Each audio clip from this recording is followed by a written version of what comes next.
The teenage prodigy who grew into a leader, one of Zimbabwe's finest servants and perhaps their harshest critique. A life of extraordinary achievements torn up by fear, moved for freedom, he who left cricket to pursue Lord's work but still found himself playing domestic cricket in Sri Lanka. Hello everyone, you're watching Adda Talks, and with us today is a man with spectacular cricketing achievements, and we'll try to get the best out of one of the most dramatic careers in cricket. Hello and welcome to Tatenda Taibu. How are you? How's the family? How are you dealing with this strange situation? I'm doing great, thank you. The family is doing, they're doing wonderful. I think, considering the situation around the world, obviously what's going on around the world, but, I'm pretty much having a time of my life when it comes to family, to be honest. I'm discovering things that I would not have otherwise discovered, with my boys, and we've got a routine that we are focusing on and that we are daring to. And the day just starts and goes, so quickly, and weeks, have just flown by so quickly because, we've set our mind to making sure that we progress in our lives. When you were playing, because of everything that was going around, your family that you're actually very, very close to, you didn't get a lot of time to spend with them. So I can understand the relief that is there in your answer, that irrespective of however unfortunate the time is, you're getting a lot of time to spend with them, and that is fantastic. Oh yes, I mean, I always love to spend time with family, but even though I thought I used to spend time with family, I actually wasn't. It's only now that several weeks back I realized that my younger boy is a natural wicket keeper. I would never have recognized that. I knew that he had some cricketing ability, but I said to him, you know what, do you want to keep a bit? Because I started to teach him how to bowl leg spin, and obviously I was teaching them, to bat, both of them. And then all of a sudden I said, you know what, why don't you keep? Let's see how you keep.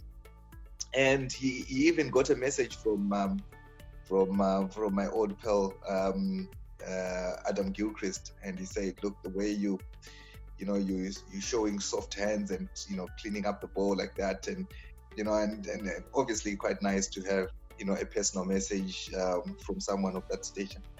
I wanted to get to you keeping far later in this interview, but because you have mentioned it, I can't really, forget a couple of things. You were phenomenal with those fluid movements that you're talking about, taking your body with your hands and all of that. You were fantastic. And in the text, I mentioned that one catch that I'll always remember was of Virendra Sehwag in that 2003 World Cup, that outside edge. Fantastic reflexes. Just tell us how you went about keeping, for the viewers, the youngsters who are trying to pick up the skill. I was told that I was a natural. Now, I can't really say I had someone who actually taught me how to keep. Just besides a few tips that I got here and there, I can pretty much say, my younger boy is the same. Like, I've hardly had to coach him any keeping. I just throw balls to him, and I just tell him that just clean up everything. So I was the same. I can't really say there's a time that someone actually set me down and said, this is how you keep. My first go at keeping was actually in a match. I volunteered because the keeper didn't turn up for the game, and I volunteered to keep. And the people said I kept well, So and then I just continued to keep, because I then got wicket keeping gloves and wicket keeping pads from Andy Flower. And that for me was a motivation. Talk us through that moment where you got the pair of gloves from Andy Flower? Did he leave it in front of your front porch or something of that sort? No. So what happened was that Bill Flower, Andy Flower's father, he used to have what was called the strugglers. So the strugglers were players or young kids from different walks of life.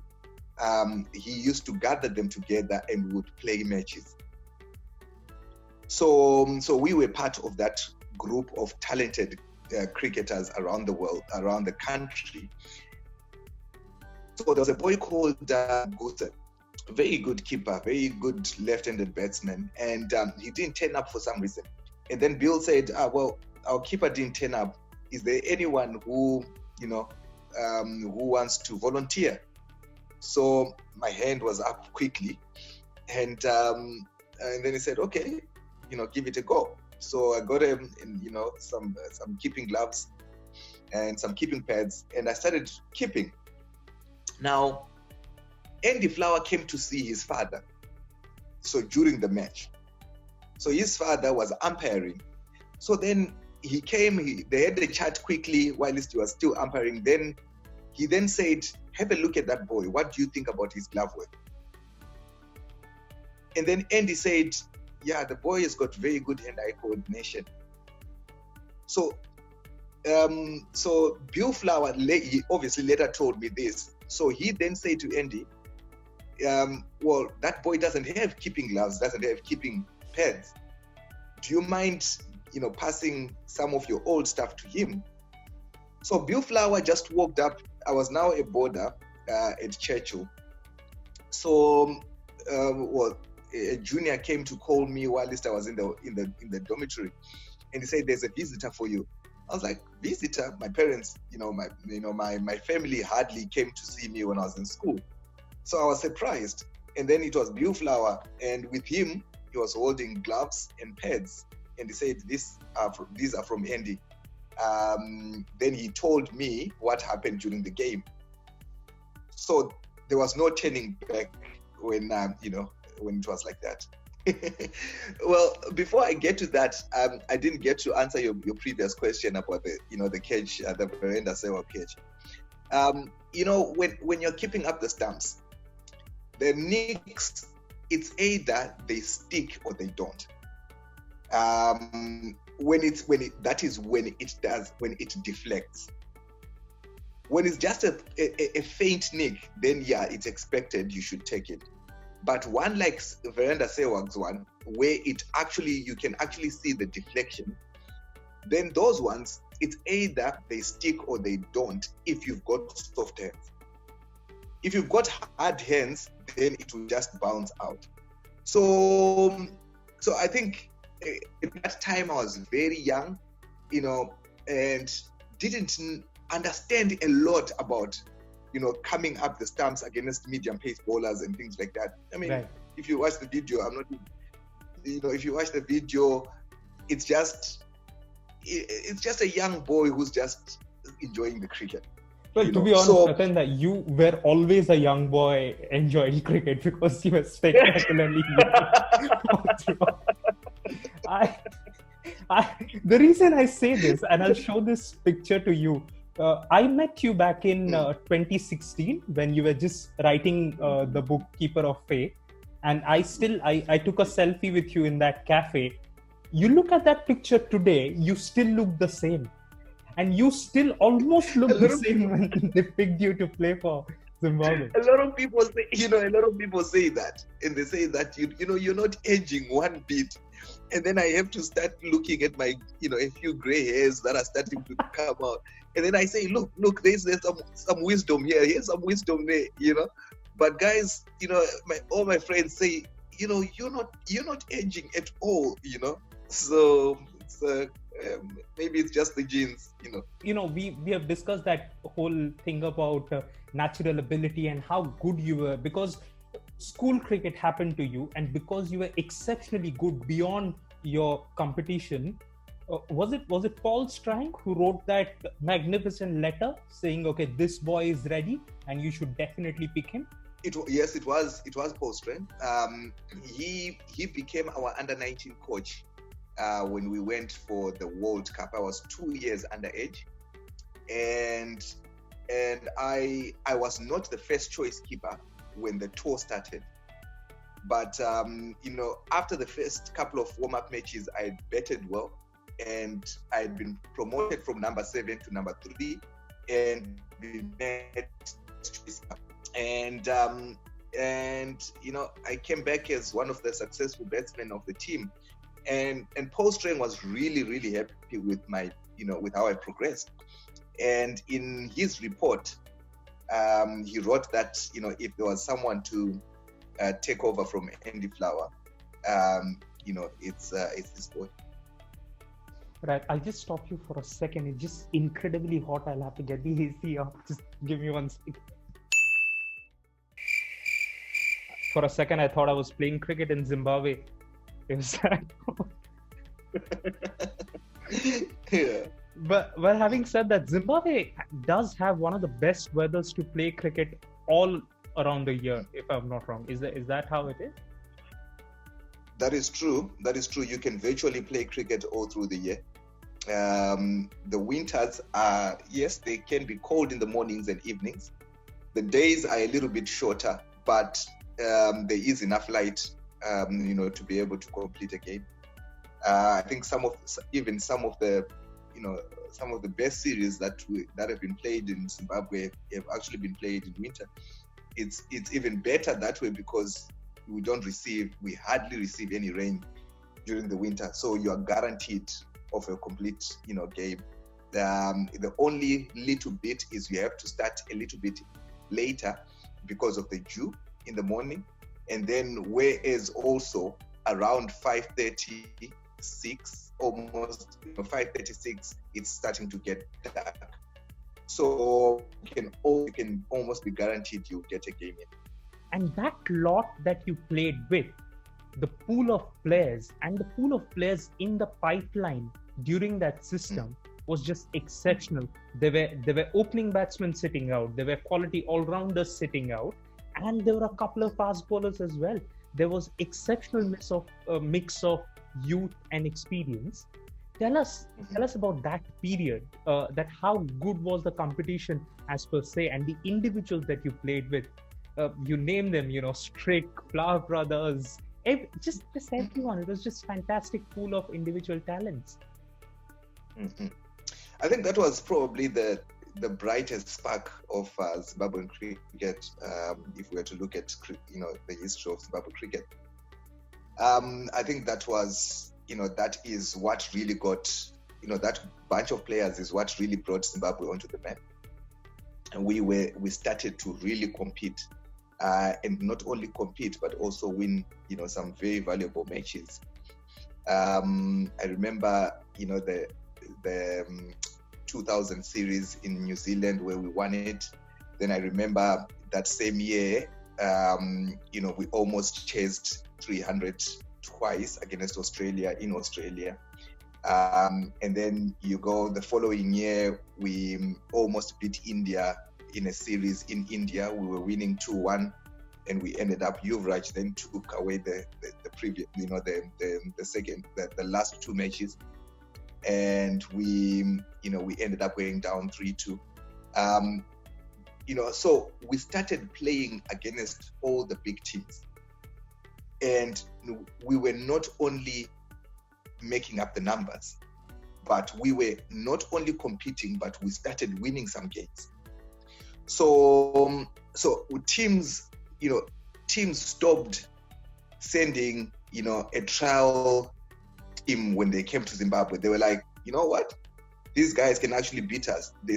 We started playing a full strength squad. And so it was only during that period up until 2004, and then we started nosediving, and we haven't recovered from that till now. So that was a real pebble patch for Zimbabwe cricket. Had we continued on those lines, I think we would really be a team to reckon with. Just correct me if you're wrong, you got to play cricket. You got to worry about playing Brett Lee and his Yorkers, Shoaib and his bouncers or whatever, Murli and his 15 variations. And you then got to worry about the politics that's going behind, how to pay your bills, how frustrating that is as an international player, doing well, being of quality, and then playing your cricket when you have to worry about things that other people don't have to. So things started to change around 2000. So on the playing field and on the administration side, things started to gel up. So around 1999 to 2004, even cricket was really run well in Zimbabwe. And then only after that, that's when we started having now these issues that we, are now talking about. Now I'm just talking specifically on the administration of Zimbabwe cricket. Now, if I'm now talking on the political side, we've got the 2003, the 2003 black armbands with Andy Flower and Henry Olonga. So that had nothing to do with how much money we were getting paid. That had nothing to do with how the game was being administered at the time. It was purely a political stand. Things that were happening politically. On the cricket administration side, things were going smoothly. Things were really going nicely up until 2004.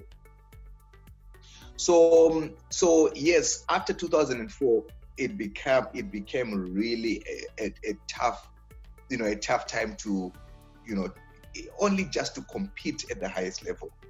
I mean, you had to worry about, you had to worry about the politics in the country. You had to worry about the bad governance in the sport, and then the lack of professionalism. So you're trying to compete with the grades in the world, and then you've got all this to deal with. So as you say, it's very for one to actually come out and do well with such heavy backlog at the back of his mind. It shows the test of the amount of character with that person. Surely the amount of character that you displayed in particular, and other players that we saw in that foray, and that was just inspiring for the rest of the world. It still continues to be. You have written that book about everything that happened. You've spoken about all of this in the media. The way I have looked at the Zimbabwe cricket crisis, and whatever little I've understood of my limited knowledge, the way I look at a system is that if you add flesh to that system so that employees and players can then feed off it and then try and get revenue back into the system and then try and spend that revenue again on these employees and players, is that the most sort of a ideal circle if you want to see? I'm pretty sure that you would have a road that you would have in your vision that if Zimbabwe does this, they will probably come back and become the best. What are your thoughts about it, and how objectively do you look at it? Well, you've just simply mentioned it.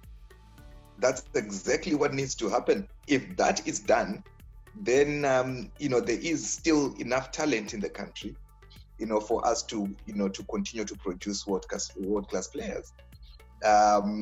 But as you have rightly mentioned, once you get the administration and the players finding a way to be professional and to be competent, then the revenue can be generated, because we are now a market on the world cricket stage. And then when that money comes, you plow it back to the players, you plow it back to the administrators, you plow it back to the development, you plow it back to all the workers involved in that sport, and then it brings in more money and brings in more money, and the circle just keeps running like that. So you've just completely taken words out of my mouth. But what are the things you would want to change structurally so that the management and they run the game beautifully in the country again? So the things really that need to be changed are basic things. So if I start to mention them, you actually, you probably laugh in your mind, because all the other countries, all other successful countries do them. It's just simple basic things. Now, obviously, each country is run different because of how they've been doing things over years. Now, what has worked for Zimbabwe thus far is, for us, we have two separate avenues that we bring cricketers through. So there is the school system. So there's the private school system, and then there's the government school system, right? So those school systems, they then feed into the clubs. The clubs then feed into the provinces, and then the provinces then create, players. So that's how our system works. Now, in our system, there are two holes that need plugging. So when this child is in primary school at a private school, and then he goes to a secondary school at a private school, he is fine. But then the hole with this boy that's at a private school, regardless of color, when they then, because they've got parents that are successful, the parents will obviously have a say in the career that those children chooses. Right. If those kids are going to go to university, they're not going to go to university in Zimbabwe. They're going to go to universities outside. Now, that's where, one, the politics comes in, how the country is being run. And then number two, there's a broken in the system in Zimbabwe cricket. Why? Because our tertiary industry does not have cricket. Or if it has cricket, it's nothing to talk about. You will not get anyone that goes on to go to the biggest university in the country, the University of Zimbabwe, or NAST, which is in Bulawayo, that will continue to come and play cricket. It's 3 years or 4 years wasted because there's no cricket to talk about. So those kids will go abroad. Once they go abroad, if they are good, take for example, the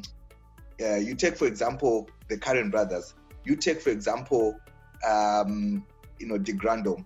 You take for example, yes. You take for example the other boy that just got the award recently for School's Player of the Year, Muyeye. Tendai Muyeye? He's Zimbabwean. So they go abroad. Once they start doing well there, the systems and the career path is so visible that the parents, if I was a parent, I would do the same. And I'll say, you know what? It's a visible career. If you play a cricket in the UK or whatever country they've gone to, they then go on and do well there, you see. So that's one hole there.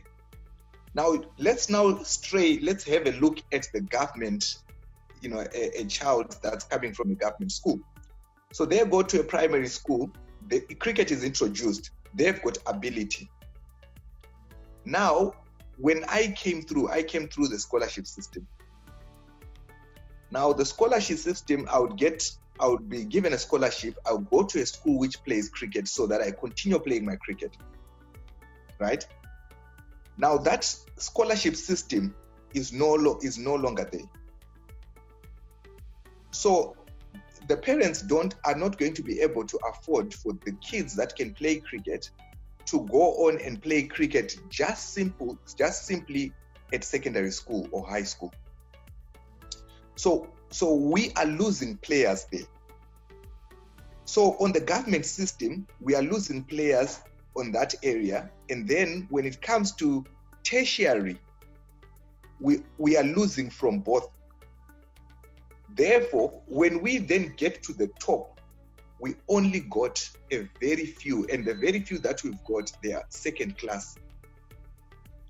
That's how we keep going down. That's why we are not performing at a level that we should. So when I did the Rising Stars Academy, I was trying to open up a way for players that go abroad to come back, one. So I managed to get Brandon Taylor, Solomon Mire, and Carl Jarvis. And then number two, I was trying to open up a way for parents, especially in the high density suburbs, to say, you know what, if my kid continues to play cricket, there's an opportunity that he will end up in England with Tatenda. And when that happens, then the path is clearer. But unfortunately, that 5-year program was cut short to 1 year, and I might not be able to see it again. Yes, Bodgy. Hey, what are you averaging? You must know your average. 9, 10? Oh, yes. Yes. 9 or 10? I think it's 9. Watching out now, Bodge. 9.5, so it'll be 10. Do you remember that time when Mark Boucher gave you an absolute reception behind the stumps? Look, I always enjoyed playing against South Africa, because they've always been one of the best teams in the world, through generations. And I always loved a good competition. I always cherished good competition. And South Africa was, one of those teams that I enjoyed playing against. And, when they come hard, they really come hard. And so obviously the chirping and the banter did not start in that game. I mean, we played an ODI series before that, and then the Test series. So that had been going on. It just so happened that one was caught on camera and on the mic. But during those days, chirping used to go on a lot. And a lot of it, to be honest, was good chirping. I don't think, without any disrespect to the players playing now, the chirping today is more aggressive and more, it's not witty like the chirping that I remember. For me, a good chirp is one that just gets a player thinking, not to stay emotions. It's just to be, it's just more a mental game, the wittiness to get the player to lose concentration because you've said something that gets him to think and he entertains that thought. So for me, that's what constitutes a good chirp. So, and there was a lot of that, during that period. And obviously South Africa I just was want one of the specifics from you right now. Now, the thing is that the time that you played, of course, there were a lot of bad days, probably, opposition got the better of you most of the times. But do you remember the times that you were on top and you were kind of giving back to these sort of big teams? And from behind yes, and all of that? Yes, you see, the issue now is we were never really a chirpy team. I mean, because we're obviously, one of the weaker sides, we're mainly a weaker side. So we're not chirpy. We just concentrated on what needed to be done. Now, so the thing now, the one thing that I really remember is that it was like we were scared of winning. I don't know if that makes sense. Many times we got into winning positions.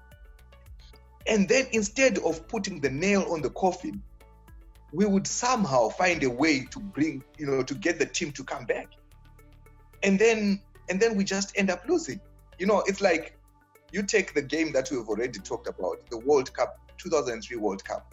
We started off badly, or rather, should we say, Sehwag and Sachin started off well. And then we pulled the game to get, back together. And we restricted India to a total that we could chase.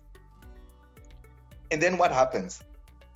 We just lost, I play it now and you think, how did we just lose wickets like that? I mean, we're just hitting balls to a guy on the boundary and we batted way too slowly. Yes, I remember Javagal Srinath bowled really well. That I remember very well. However, it was still a target that we were supposed to get. And then we let Ganguly, ran out of options, and then he brought himself on, and then we allowed him to get 3 wickets. So things like that, we used to manage to just get into good positions, and then I used to call it that we're afraid of winning sometimes. But the thing is, you averaged about 47 in ODIs from 2003 to 2010 against that South African bowling attack that we are talking about. So when you were at the peak of your game, you were one of the best of the best. Under those situations, on those really lively tracks against quality bowling, you found a way to score runs. Can you just talk us through your batting plan as per se, the number you batted? I mean, I firmly remember the 2 shots that you played so naturally, probably the way you lifted your bat were cut and pull. Anything that was shot to you, you could find the square boundary. Just talk us a little maybe about your mindset when you went into bat, how you looked to score runs against quality attacks. Well, I was more nervous playing against players or teams that I felt were weaker. And I was a little bit steadier when I played against, teams that were renowned to be, top teams. So South Africa, was one of the best at the time, and we played them, being our bigger brothers, and a neighboring team. We played them, a bit more often than we did Australia, England, and such like. And I knew that we were going to be playing against them several times. So, and I cherished that because I wanted to play well against the best, and I wanted to do well. And that was my own personal challenge, because I used to pride myself in saying that I was world class, regardless of how Zimbabwe was doing. But I used to say, personally, when I trained, it was not only to make the national team. No, my training was to be one of the very best worldwide. So the only way I was able to measure is when I played against the strongest side. So when we played South Africa, it was my time to prove to me how I would have progressed. So I would really be geared up, and I would really cherish the pace, the chaps, how they came hard, and their tactical game plans. I cherished that. I welcomed that. So that was my mentality when I played, against the best. Can we do the rest of it maybe after 1, because I've got a meeting in 9 minutes.